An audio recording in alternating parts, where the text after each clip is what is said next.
Hello বন্ধুরা, আমি দীপা। তোমরা সবাই কেমন আছো? আশা করছি ভালো আছো।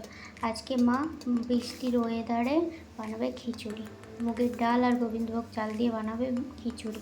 সেই জন্য জিরে, তেজপাতা, শুকনো লঙ্কা তেলেতে ভালো করে ভেজে, তারপরে 4 মগ মুগের ডাল দিয়ে ভালো করে মুগের ডালটাকে ভেজে 3 ঘটি জল দিয়ে ডালটাকে ফুটতে দিয়েছে। তারপর ওই যে গোবিন্দভোগ চালটাকে ধুয়ে ডালটা যা ফুটে গেছে, হালকা সেদ্ধ হয়ে গেছে, তারপর গোবিন্দভোগ চালটাকে মা দিয়ে দিল। এতে আছে আদা রসুন আদা জিরে আর কাঁচা লঙ্কা বাটা। এতে হাঁড়িতে দিয়ে দিল। এরপর দেবে মা আলু কোচানো, তারপরে দেবে কাঁচা লঙ্কা আর টমেটো কুচি। ভালো করে ফুটে গেলে এর ওপরে দেবে অল্প পরিমাণে হলুদ আর স্বাদ মতো লবণ।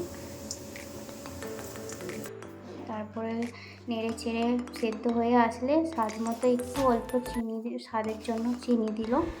তারপরে হয়ে গেছে জিনিসটা, আমি খেতে বসে গেছি। আমার যদি ভিডিওটা ভালো লাগে তোমরা একটা করে লাইক করে দিও।